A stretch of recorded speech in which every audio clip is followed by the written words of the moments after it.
میرے چینل کے معزز دوستوں، میں ہوں ثقلین اسلم۔ تمام دیکھنے اور سننے والوں کو السلام علیکم۔ امید کرتا ہوں آپ پہلے کی طرح ٹھیک ٹھاک اور خوش باش ہوں گے، اور اللہ تعالیٰ آپ کو اسی طرح سے خوش باش رکھے۔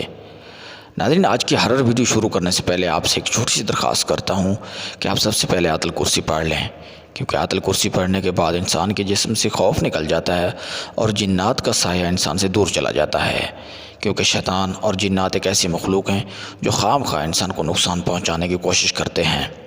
اگر آپ کمزور دل کے مالک انسان ہیں تو آپ جلدی سے اس ویڈیو کو سکپ کر دیں، کیونکہ اس کے دیکھنے کے بعد ہو سکتا ہے وہ آپ کو نقصان پہنچائیں اور آپ پر ڈر اور خوف طاری ہو جائے، تو اسی لیے آپ اس ویڈیو کو سکپ کر دیں۔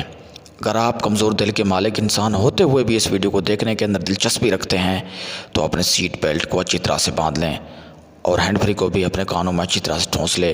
تو شروع کرتے ہیں آج کی اپنی ہرر سٹوری۔ ناظرین، یہ کہانی ہے ایک پرانے اور خستہ حال موٹر وے کی، جس پر لوگوں نے کافی عرصے سے سفر کرنا چھوڑ دیا تھا۔ لوگوں نے اس کے بارے میں طرح طرح کی کہانیاں سن رکھی تھیں، لیکن ایک دن ایک سارہ نامی لڑکی غلطی سے اپنی گاڑی کو اسی موٹر وے پر لے گئی۔ اکیلی ڈرائیور نے اپنے آپ کو سڑک کے ایک ویران حصے پر جاتے ہوئے پایا۔ جیسے اس کی ہیڈ لائٹس اندھیرے کو کاٹ رہی تھی، وہ اپنے پیٹ میں بسے ہوئے بے چینی کے احساس کو دور نہیں کر سکتی تھی۔ اچانک سڑک کے کنارے ایک شخصیت نمودار ہوئی جو اس کی ہیڈ لائٹس کی مدھم چمک میں بمشکل نظر آ رہی تھی۔ سارہ نے بریک لگائی، دل اس کے سینے میں دھڑک رہا تھا۔ جیسے ہی وہ شکل آہستہ آہستہ عورت کی شکل اختیار کر رہی تھی۔ عورت کی آنکھیں کھوکھلی تھیں، اس کی جلد بھوری رنگت کی تھی۔ اس نے کانپتا ہوا ہاتھ سارہ کی طرف بڑھایا، اس کی آواز ہوا میں سرگوشی تھی۔ میری مدد کرو، وہ چیخ چیخ کر کہہ رہی تھی کہ میری مدد کرو۔ لیکن آگے بڑھنے کے لیے سارہ بہت پرعزم تھی۔ اپنا سفر جاری رکھا، لیکن دیکھنے جانے کا احساس برقرار رہا۔ جیسے جیسے میل گزرے وہ اس احساس کو متزلزل نہ کر سکی کہ وہ بھوت عورت اب بھی اس کے ساتھ ہے، شراب پر سائے کو ستا رہی ہے۔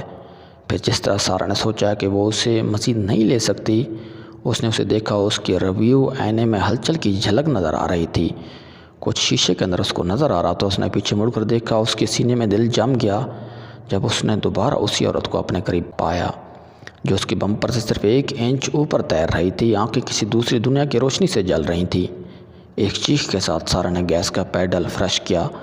اس کے ٹائروں کے نیچے ہائی وے دھندلا رہی تھی۔ جب وہ ظہور سے دور بھاگی، گم ہونا چاہ رہی تھی، لیکن اس سے کوئی فرق نہیں پڑتا تھا کہ وہ کتنی ہی تیزی سے گاڑی چلاتی۔ وہ بھوت اس کے بالکل پیچھے ہی کھڑی تھی۔ ایک خاموش تماشا اس کی حرکت کو پریشان کر رہا تھا۔ جیسے افق پر طلوع فجر ہوا، سارہ کی گاڑی تھپکی سے رک گئی۔ انجن آخری سانس کے ساتھ دم توڑ گیا۔ خوف سے کانپتے ہوئے وہ سنسان شہراہ پر نکلی۔ صرف اپنے آپ کو گھنی دھند میں گھرا ہوا پایا، اور وہاں گھومتی ہوئی دھند میں بھوت عورت اس کے سامنے کھڑی تھی۔ اس کی موجودگی سارہ کی ہڈی کو ٹھنڈا کر رہی تھی۔ بھاگنے کے لیے کوئی جگہ باقی نہ تھی۔ سارہ صرف خوف کے عالم میں ہی دیکھ سکتی تھی۔